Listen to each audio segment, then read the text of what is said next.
Olá, boa tarde, tudo bem com vocês? Bem-vindos ao canal Pregações e Estudos Bíblicos. Hoje nós queremos meditar um pouco, falar um pouco a respeito do livro de Jó. E o capítulo 1, versículo 1 deste livro nos diz que havia um homem na terra de Uz, cujo nome era Jó. E este era um homem sincero, reto e temente a Deus, e desviava-se do mal. Então, Jó, alguns o chamam de patriarca Jó, visto que acredita-se que ele viveu no período patriarcal, e o motivo desta conjectura de acreditar-se que ele viveu no período patriarcal é ele desempenhar uma função sacerdotal no meio familiar. O versículo 5 deste mesmo capítulo nos diz que ele oferecia sacrifícios e holocaustos pelos seus filhos, pela sua família. E era no período patriarcal que o pai de família comumente desenvolvia, ele acumulava a função pai de família e ao mesmo tempo ele era um sacerdote do lar. E então Jó desempenhava essa função muito bem, ele tinha um cuidado todo especial para com a vida espiritual dos seus filhos. Alguns até desenvolvem a ideia de que possivelmente os filhos de Jó eram pessoas ímpias, pessoas que não eram tementes a Deus, pelo fato de que o texto nos informar que eles iam para a casa um dos outros e faziam banquetes nas casas um dos outros. Mas isso não nos dá condições de afirmar que os filhos de Jó eram pessoas ímpias. Mas o certo é que Jó, ele intercedia continuamente pelos seus filhos e pela sua família, possivelmente também pela sua esposa, como um sacerdote da família. E então ele desempenhava essa função. E o mais importante que Jó, ele desempenhava essa função com uma vida de sinceridade, uma vida de retidão e temor a Deus. E ainda o texto prossegue dizendo que ele desviava-se do mal. Então, ele foi um homem que ele primava por obedecer a Deus, por viver na presença de Deus. Mesmo que mais à frente, no capítulo 42, ele vai nos dizer que ele falava de coisas que, quando ele se queixou do seu período probatório, algumas queixas que ele fez, e alguns argumentos que ele desenvolveu quando ele se defendia das acusações dos seus amigos, que vieram para consolá-lo. Depois começaram a fazer algumas acusações, algumas teologias acusatórias, e então ele vai confessar para o Senhor que ele falou de coisas que não entendia. E ele ainda vai dizer, olha, eu conheci o Senhor só de ouvir falar, mas agora meus olhos o veem. Mas, olha, nesse conhecimento que Jó tinha, de uma forma assim, mais geral, vamos assim dizer, e de uma forma oral, né? Mas Jó, ele deu um show durante sua vida, ele deu um show de fidelidade a Deus, ele deu um show de perseverança, ele deu um show de fé e de esperança. Porque no mesmo capítulo, ainda no capítulo 1, no versículo 7, então esse texto vai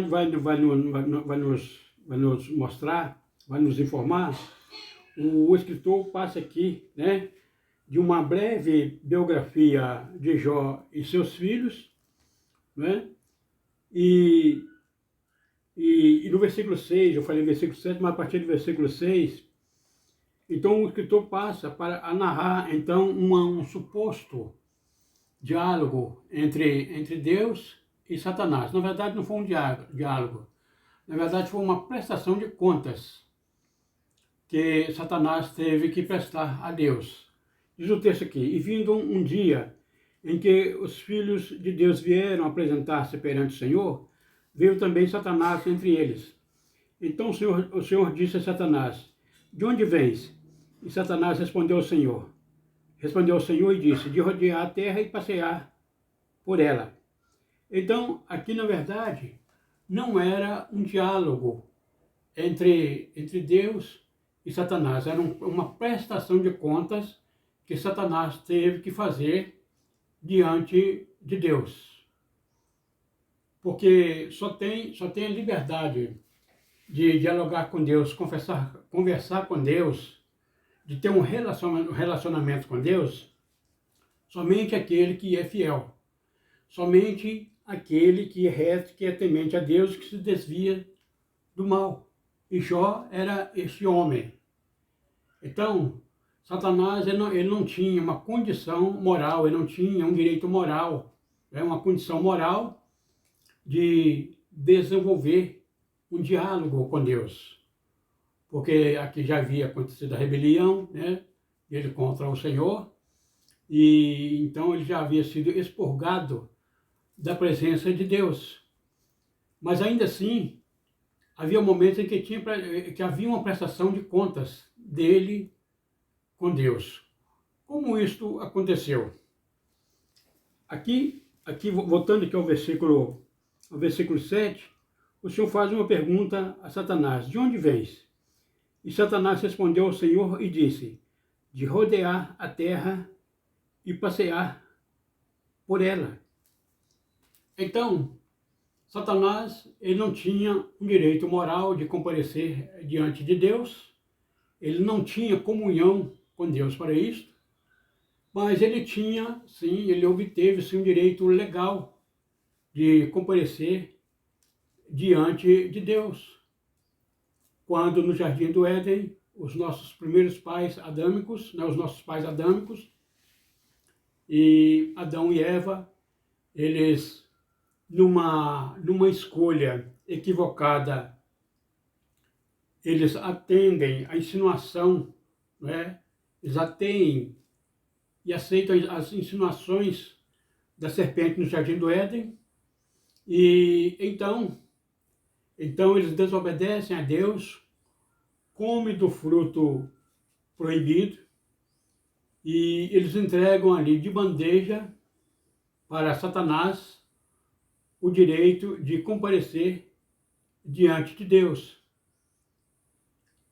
Diz o texto bíblico no livro de Gênesis que antes da queda dos nossos pais adâmicos, todo dia o Senhor vinha na viração do dia ter com eles. Não era uma prestação de contas, era um relacionamento de comunhão que eles tinham com o Criador, que eles tinham com o Senhor Deus. E eles abriram mão desse direito, comendo do fruto proibido, da ciência do bem e do mal. O diabo faz algumas insinuações a respeito do que Deus tinha falado para eles, não comer. O diabo fala para eles: não é verdade. Fala para Eva: não é verdade. Na verdade, Deus sabe que o dia que vocês comerem desse fruto aí, vocês vão ser igual a ele. Ele está escondendo esse fato de vocês. Estou parafraseando, né? Ele está escondendo esse fato de vocês.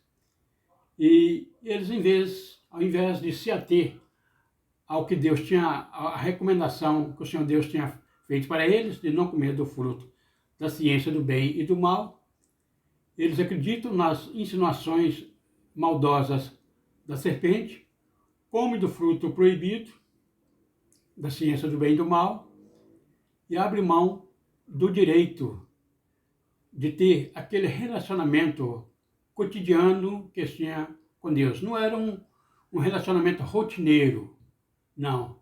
Era um relacionamento em que o Criador tinha prazer de estar com a sua criatura, com seus filhos.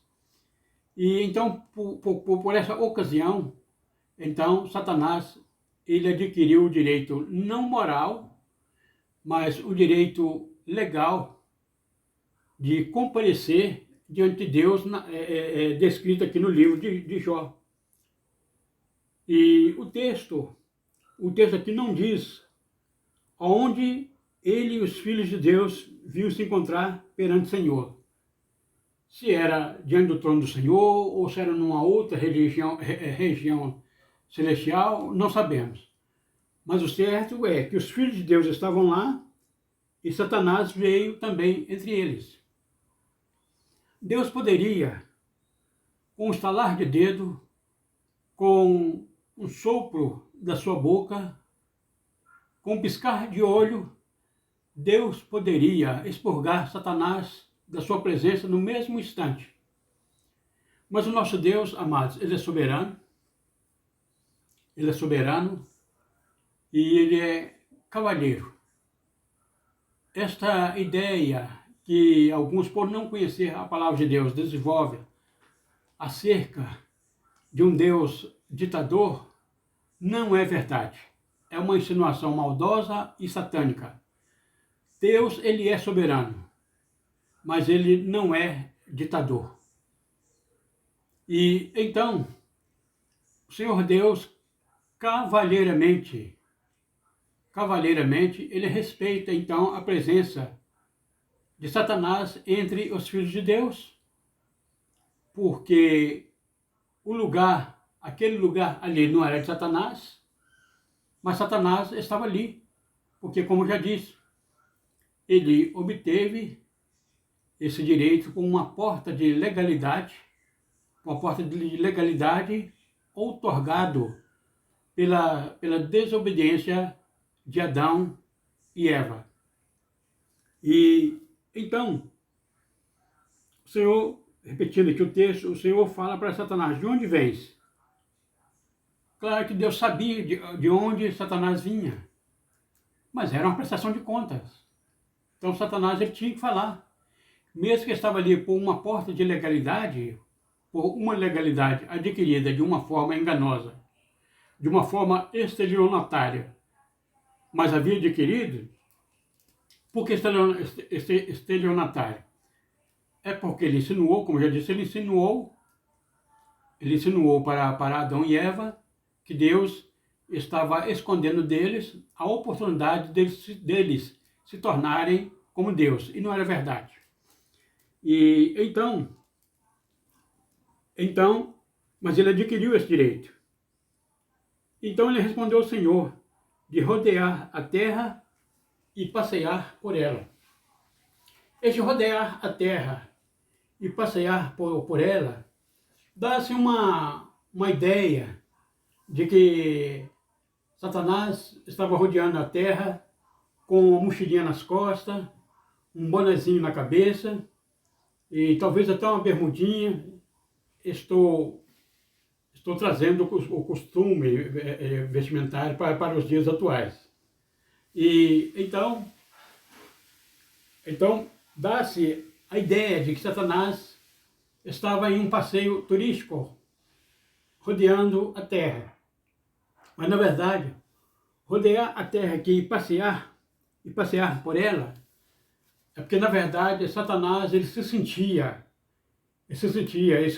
a partir do momento em que os nossos pais adâmicos abriu a porta de legalidade para ele, então ele se sentia o monarca da terra.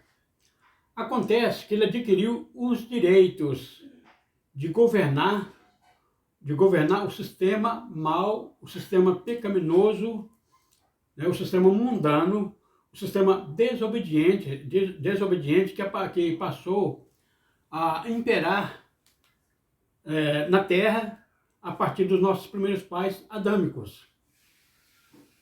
Mas no quesito natureza, a terra ainda continuou sendo do Senhor. O salmista Davi vai nos informar no Salmo 24, um texto que quase todos nós conhecemos: do Senhor é a terra e a sua plenitude.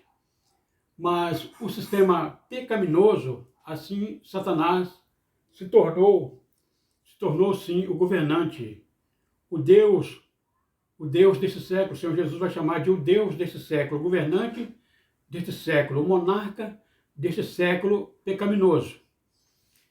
Mas acontece que um monarca, quando ele passeia por seus domínios, pelo seu reino, e então é um passeio, é uma caminhada de reconhecimento para ver se no seu reino está tudo em ordem. Então Satanás ele rodeava a terra, passeava por ela, mas sempre havia algo que não estava dentro dos seus conformes para ele. Porque o monarca, para se sentir realizado, todos no seu reino têm que estar voltados para ele, para os seus desígnios, para as suas leis.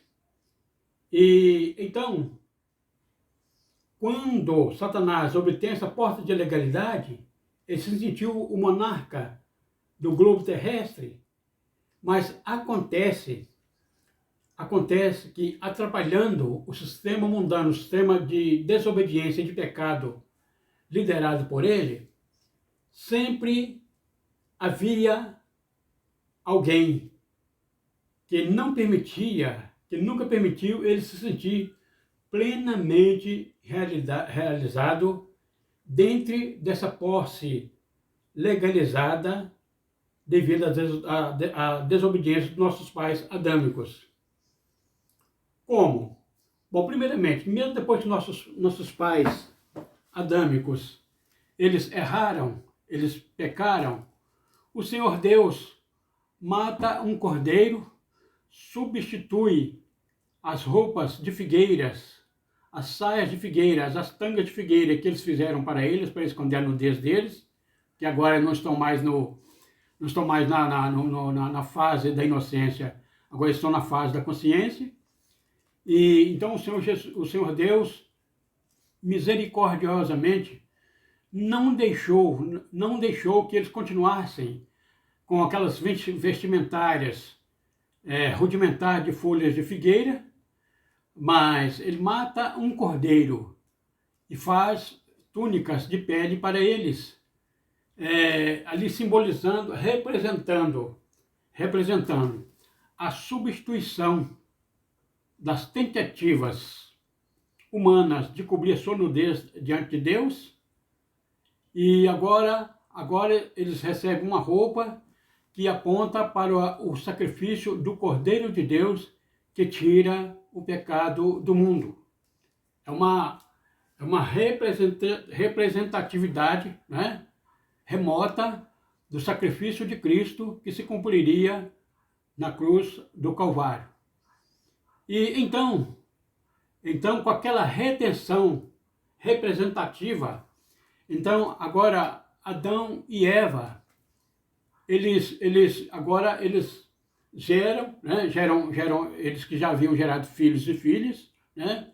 Mas agora geram dois filhos que cujo nome vão ficar registrados na Bíblia, porque esses dois filhos vão representar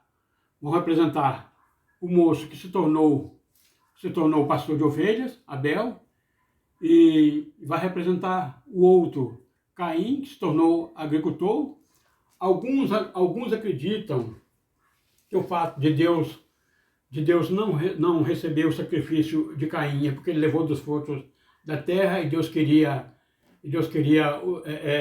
o sacrifício de cordeiros. Mas na verdade, tanto o sacrifício de cordeiros quanto a oferta de cordeiros, quanto a oferta de frutos da terra, se for advindo de um coração sincero, um coração temente, um coração puro, para Deus tem o mesmo valor. Aqui o que mandou aqui, eu estou só relembrando para vocês, que vocês conhecem a palavra de Deus, conhecem a Bíblia, mas aqui o que resultou aqui na aceitação da oferta de Abel e da nossa aceitação da oferta de Caim, foi a atitude do coração que havia, de fidelidade que havia no coração de Abel, e a atitude de infidelidade que havia no coração de Caim. Não tem nada a ver com o fruto da terra, porque se fosse assim, mesmo antes de pecarem, Adão e Eva não poderiam comer os frutos da terra porque seriam amaldiçoados. E Deus, quando ele cria os frutos da terra, as árvores frutíferas, cria as ervas do campo e cria os animais, ele fala que todos aquele gênero seria para a alimentação deles. Mas acontece então que Caim, por inveja, né, tira a vida de Abel e posteriormente, então, Deus dá para Adão e Eva como uma substituição, uma espécie de substituição da ausência de Abel, que não estava mais com eles, Sete. E Sete, diz o texto bíblico que ele era um homem, ele foi um homem temente a Deus. Sete, ele deu início à genealogia de pessoas que eram tementes a Deus, que culminaria com o nascimento de nosso amado e Salvador Jesus Cristo. E então, voltando então à figura aqui do adversário, né, do Satanás, o inimigo das nossas almas. Então, quando ele vinha rodear a terra e fazer um reconhecimento da terra, então, sempre havia alguém que estava atrapalhando ele de se sentir plenamente realizado. Por exemplo, havia o próprio Adão e Eva, que figurativamente haviam recebido a redenção do Senhor Deus através do sacrifício do Cordeiro, que apontava para o sacrifício de Cristo na cruz do Calvário. Depois veio Abel. Quando Caim tira a vida de Abel, então, o texto não diz, mas é uma conjectura, possivelmente o adversário falou, menos uma pedra no meu caminho. Mas acontece que Deus dá então para Adão e Eva 7. E de 7, então, vem Matusalém, vem Jared, vem Noé, vem Enos, vem Abraão, vem uma linhagem de pessoas que eram tementes a Deus. E essas pessoas sempre atrapalharam a ação, o pleno reconhecimento, a plena posse do diabo como monarca no sistema terreno. Porque sempre quando há um homem que é sincero, reto, temente a Deus, que se desvia do mal, ele atrapalha o pleno desenvolvimento do reino das trevas. Paulo, na carta que ele escreve aos Tessalonicenses, ele vai dizer que é necessário que seja tirado do meio desse sistema mundano uma entidade que detém o avanço do reino das trevas. E esta entidade é a Igreja do Senhor Jesus, que são compostas de homens e mulheres, que o evangelista e o escritor do livro do Apocalipse, João, vai nos dizer que o Senhor, ele é digno de receber o livro, porque comprastes de todas as tribos, de todas as raças e nações, homens e mulheres, com seu precioso sangue. Então, a igreja do Senhor Jesus, então, ele, nos dias atuais, ela é essa entidade, esse personagem que atrapalha o avanço pleno do reino das trevas. E na antiga aliança havia então os homens de Deus.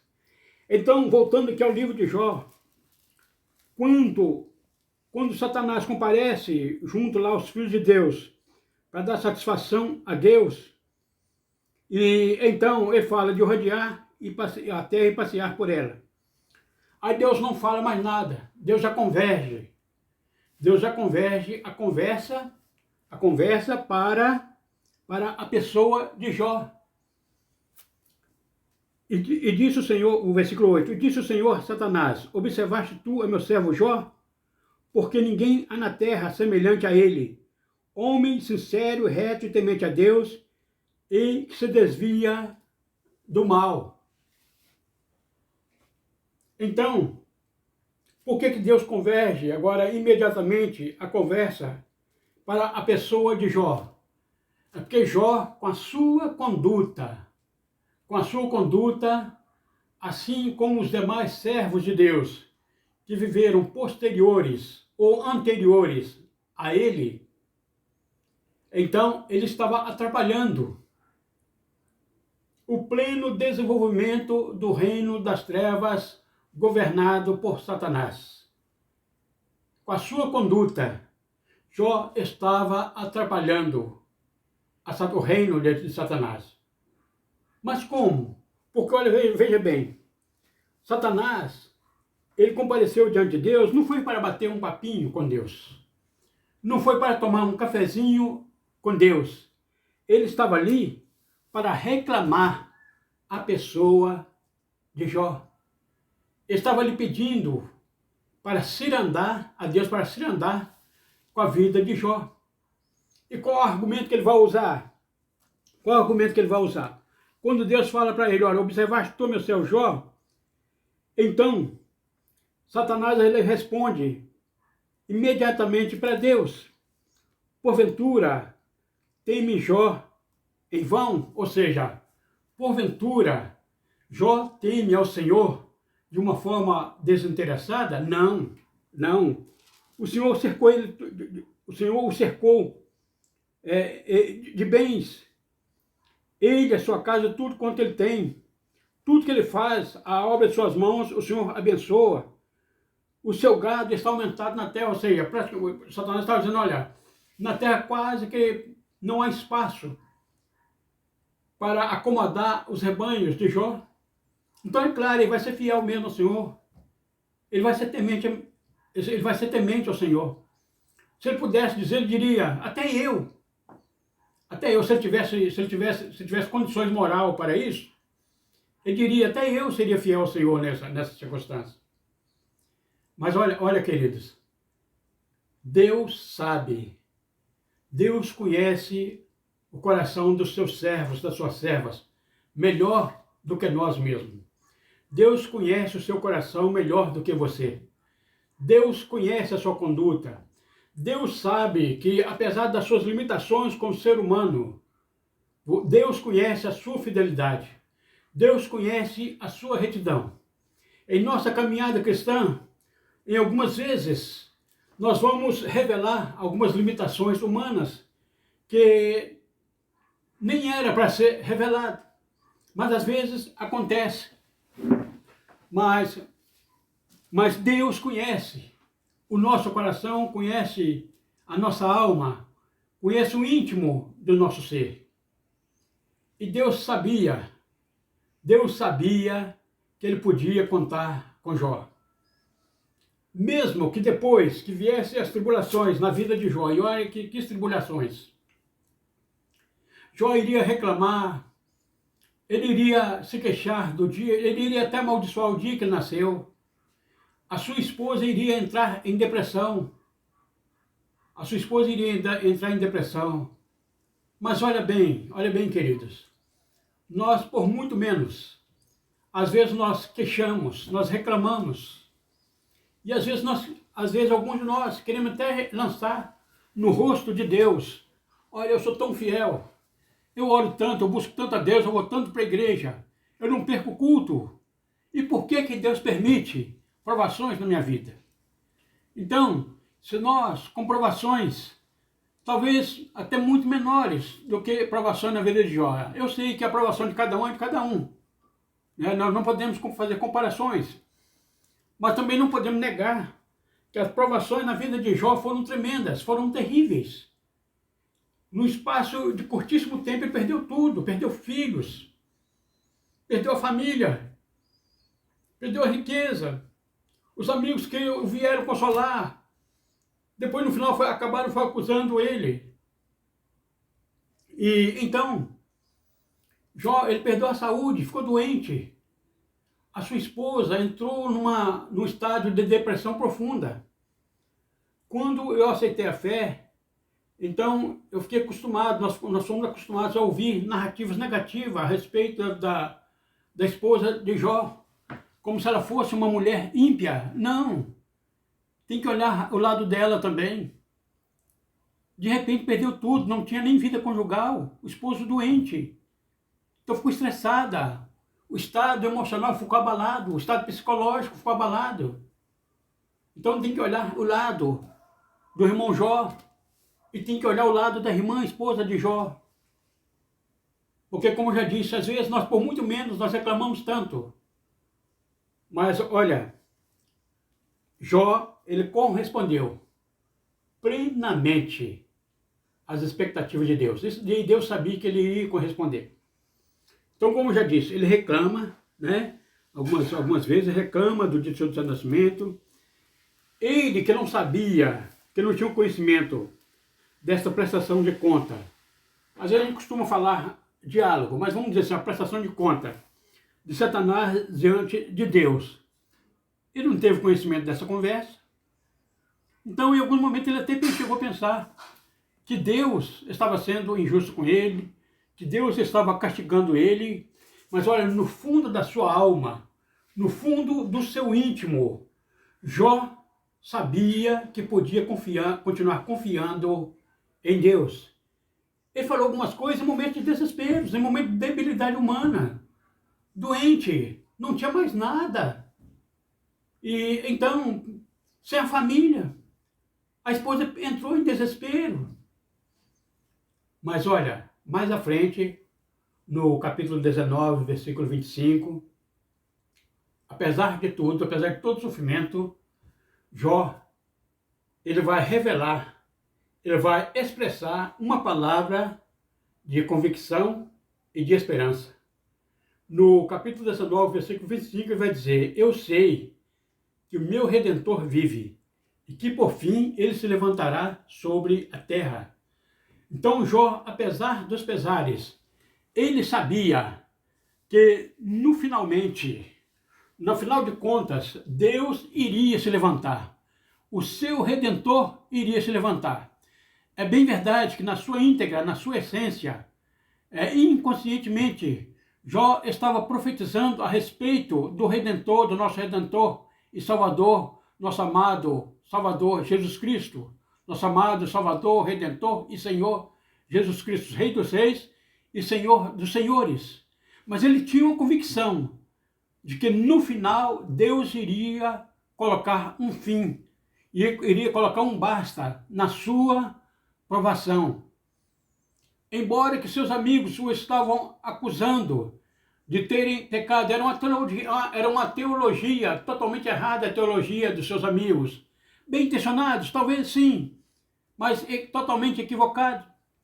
Que é bem verdade que há momentos na vida do servo de Deus que sofrimentos, provações vêm por correção, mas nem sempre. Nem sempre. Esta ideia de que toda provação, que todo sofrimento advém do pecado na vida do servo de Deus não é verdade. O livro de Jó nos prova isto. Ele demonstrou algumas limitações, revelou algumas limitações, algumas debilidades humanas, que é inerente ao ser humano. Mas ele não diz o texto que em tudo isso Jó não pecou contra Deus. E então passa os diálogos, aqueles extensos diálogos acusatórios dos amigos de Jó para com ele, e ele se defendendo. Ele fala algumas coisas a respeito de Deus, porque também não entendia. Ele não entendeu plenamente o que estava acontecendo com ele, mas ele manteve a sua integridade, ele manteve o seu temor, ele manteve a sua retidão. É o mais importante. No final, então, do livro, a partir do versículo do capítulo 38, Deus responde para Jó, inicialmente com algumas respostas, algumas perguntas, algumas respostas até corretivas, mas Deus não estava ignorando o período de sofrimento que Jó, os períodos angustiosos, o sofrimento que Jó estava passando. Mas Deus estava trabalhando. Deus estava trabalhando para trazer na vida de Jó uma experiência mais íntima para consigo. O propósito de Deus é esse, queridos.